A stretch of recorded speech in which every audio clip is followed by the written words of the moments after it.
The mystery of the abandoned laundromat. A ledger sealed behind a false wall, a missing volunteer no one dared to ask about, and a town that learned to look away when the lights dimmed. Greyford kept its secrets tidy. Tonight they won't fit the box. Rowan Teller walked the length of Hollow Street like someone reading a scar. The closed laundromat still smelled of detergent and coins, metal and soap clinging to the air as if the last spin cycle never ended. He had the keys because the bank gave him the job of clearing the place out, the sort of gig he took after leaving a city office that taught him how paperwork shapes a neighborhood more than any speech. The front sign was sun-bleached, the letters biting into plexiglass where old tape once held flyers for babysitting and bands. A cracked tile near the supply closet invited curiosity. He knelt, pressed on the grout, listened to the dull change in sound, then pried the tile with a paint scraper he carried for moments like this. Behind the plaster he found a narrow cavity with a notebook wrapped in freezer bags and bound by twine that had darkened with time. He didn't celebrate. He stood still, matching his breath to the rising hum of silence, then took the notebook to the folding table under the busted ceiling panel. Pages smelled of damp cardboard. Columns of numbers marched beside initials, dates, and small arrows that formed a private language. He marked a rhythm with his thumb, counting the way the arrows curved back every fourth entry. He had seen this sort of loop inside maintenance logs, the kind meant to hide useful work under layers of junk. On one page a name was not a name, just 3 consonants and a half-finished curve, and below it an address that did not exist on any current map of Greyford because the block had been renamed after a flood that never officially happened. He felt heat at the base of his neck, the signal his body used when memory tried to warn him about city men who filed reports with empty boxes checked. Outside, a bus sighed, then settled.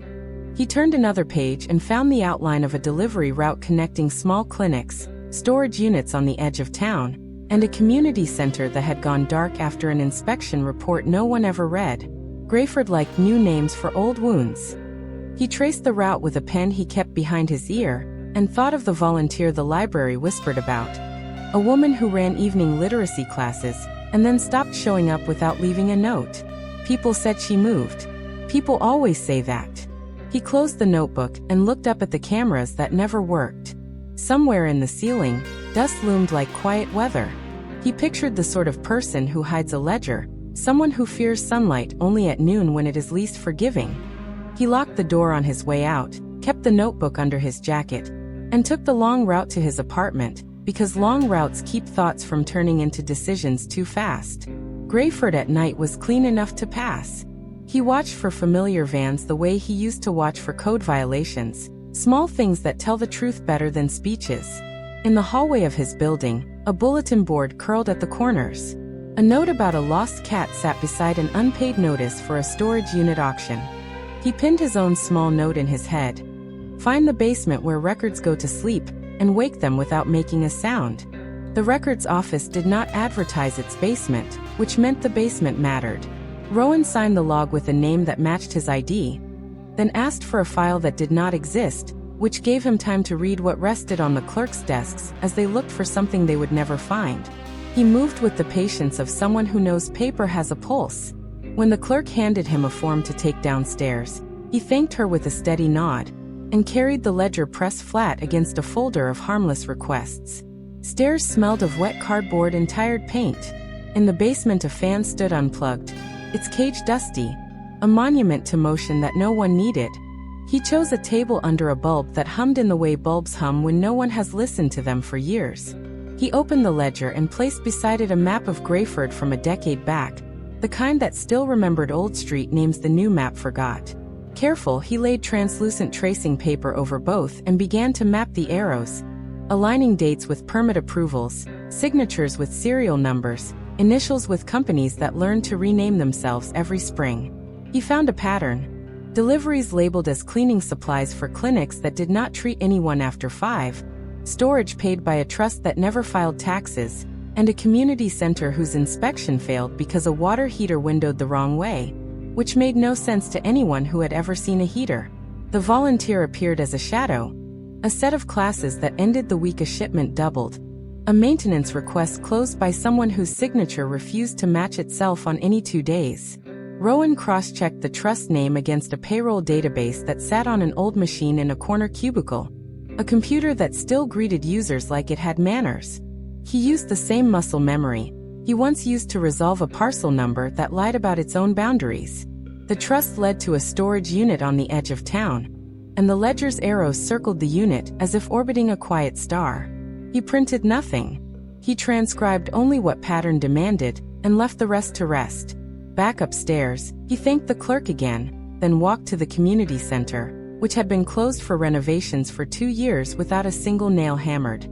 The front was painted with a mural that tried to cheer up a door that would not open. He met the janitor by chance, or by the law of cities where people who pay attention eventually see one another. The janitor carried a bucket, and the look of someone who has been instructed not to see more than he is paid to. Rowan asked if the center still held literacy materials. The janitor shrugged and pointed to a storage room with a half-broken latch. Inside, shelves held boxes labeled with messy marker. On a top shelf, a stack of attendance sheets slid forward, names faded but legible. The volunteer's name was not there because names can be erased if you work at it, but her handwriting survived in the notes column, elegant and quick, a hand that refused to drop students after a rough week.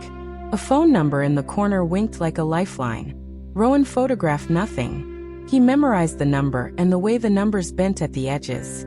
Outside, he dialed from a prepaid phone he kept for days when questions feel heavy. A recorded message played from a legal aid office that went under a new name.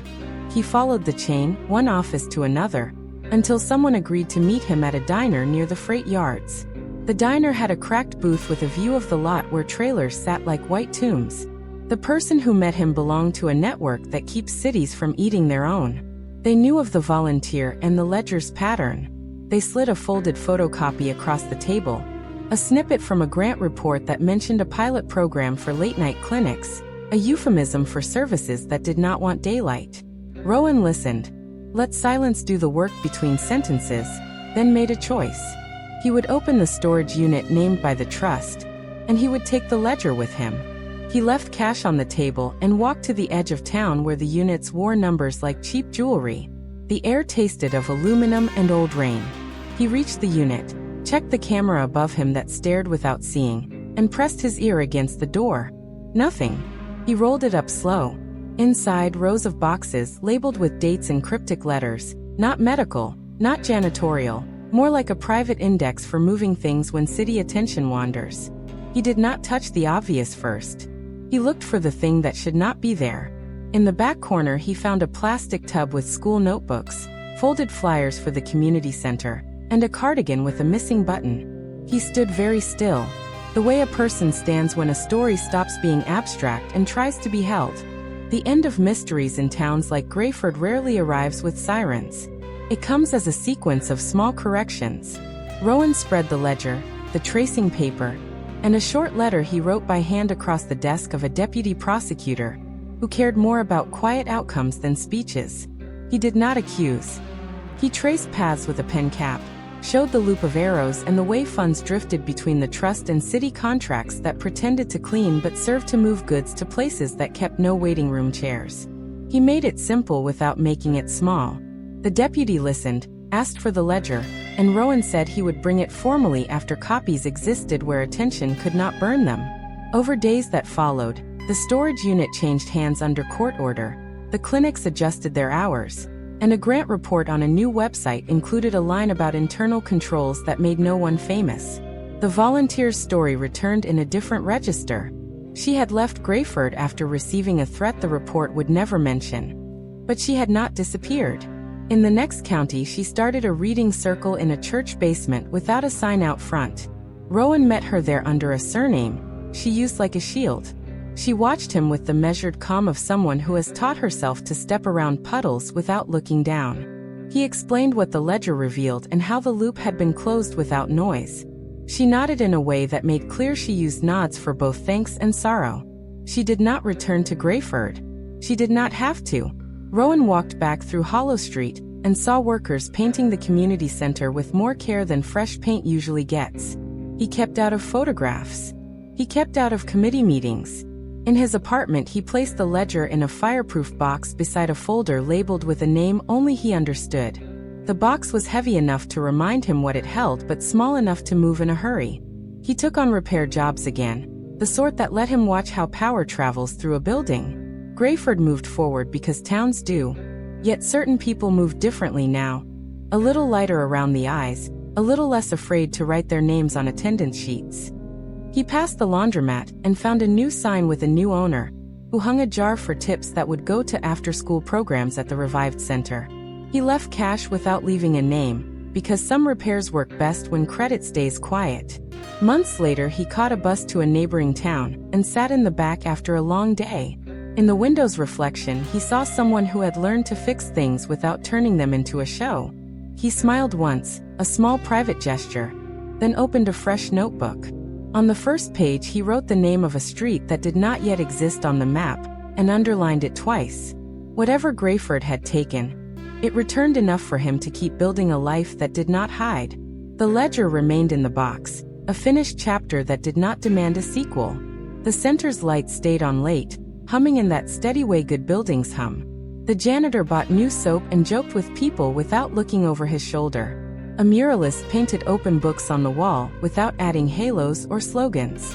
Rowan walked past and noticed a small signature at the corner. The volunteer's first initial tucked into the curve of a page like a quiet wink across distance. He placed a hand against the warm brick, felt the sun stored there, and understood that Greyford now had one fewer place where secrets felt safe. He let the thought land without fanfare. Then he went home, called his sister, and said he would visit next month because ordinary promises also close loops. The town held together with the simple weight of light left on, doors that opened, and paper that told the truth when asked.